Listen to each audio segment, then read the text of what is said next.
I just returned from Buffalo, New York, where I spent the last couple weeks um, attending my mom's celebration of life service and working with my sister to clean out my mom's house. And I have to tell you, the emotions that are involved in settling an estate and being present and going through items to empty out a house is profound. So I want to share kind of what does it mean and when we're a lifetime of memories and then all of a sudden that morning it's junk heading out of the driveway in a trailer, and yet it was this person's entire life of memories and treasures and um, things most meaningful. So I thought I'd talk about that a little bit and how that fits in, because when you settle in the state, there's so many emotions and so many activities that come into play that there are a lot of lessons learned. And so one of the things that my sister talked about, Alora, was that people have wedding planners, but they almost need funeral planners. I know funeral homes provide a lot of that, but if you're doing a celebration of life service and you have the whole setup of who's going to talk, who's saying what are the songs, what about the luncheon, what about the flowers, all the different things that are involved in putting on a celebration of life um, memorial service. And so she's the expert at that. She probably has well, she has way more to say than I did because she took the lead. But it's a big, big, big job. And if you don't do planning ahead of time, it could really catch you off guard. And then you truly are left with whatever the pastor or funeral director provides as their standard memorial service fare.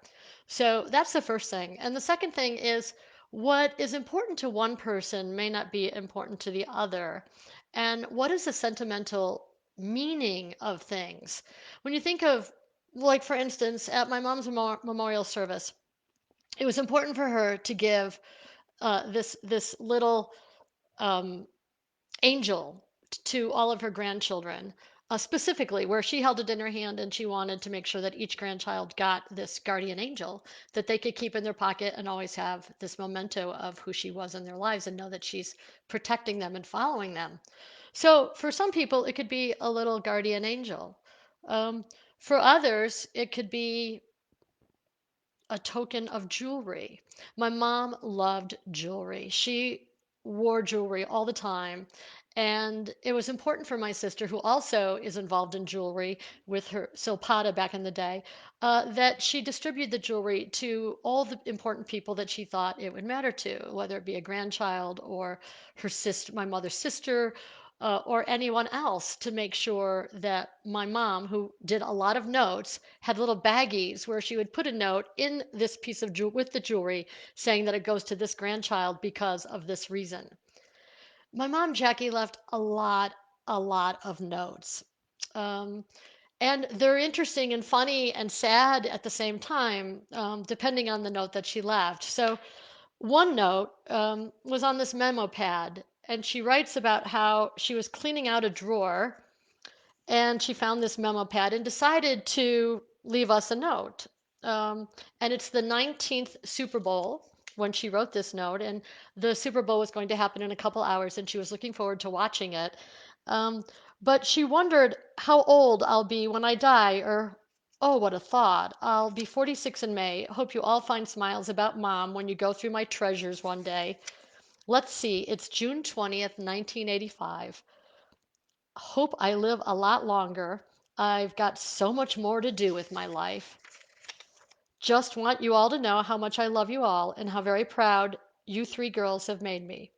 So these little treasures are interesting. Now remember, that was the 19th Super Bowl. We just had Super Bowl 56. So that was 37 years ago that she wrote that treasure with someday, thinking that we'll stumble upon it. So she also had quilts. She would buy these Amish handmade quilts, and it was important that her grandchildren get each a quilt, and that was very special. And she wanted to make sure that the quilt was in the color of the grandchildren's favorite color. And when she passed away, a lot of those quilts weren't around, or if they were, the grandchildren didn't want them. Not to mention the quilt that's purple, that was the grandchild's favorite color, is for a twin bed that they no longer have a twin bed, or nor do they even care for a handmade quilt.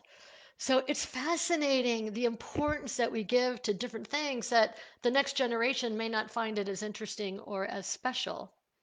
So, what is special for you? And are you leaving notes for somebody? And what is a treasure for you? Maybe someone else's junk. And so, how do you navigate making sure that things like that matter and are in the right place?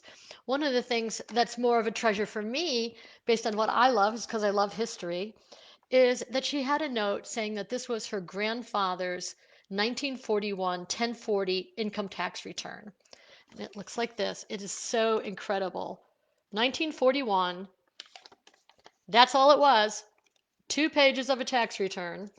And he was a firefighter. And he made $35 a week, or for the year, $1,848 for the year. $1,848 as a firefighter in Johnstown, Pennsylvania. That was his 1941 tax return.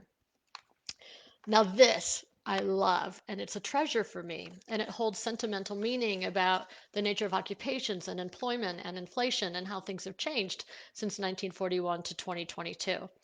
So, and then, we have little boxes of treasures and trinkets and different things that are special. So, as I wrap this up and I think about the transient nature of stuff, when I look back at this, the most important thing were the notes, not the stuff. So, if you're inclined, leave notes. Leave notes now while you're alive. Let your children or grandchildren see them today, because it's really the notes, at least for me, that mattered as we cleaned up my mom's house. So thank you for your time. I hope you learned something special or different or interesting, and maybe a new thing that you'll do with your family. So, and share with us, what are you doing, or what have you done, or if you've cleaned out a house, what was the most meaningful trinket or treasure that you found? Thank you.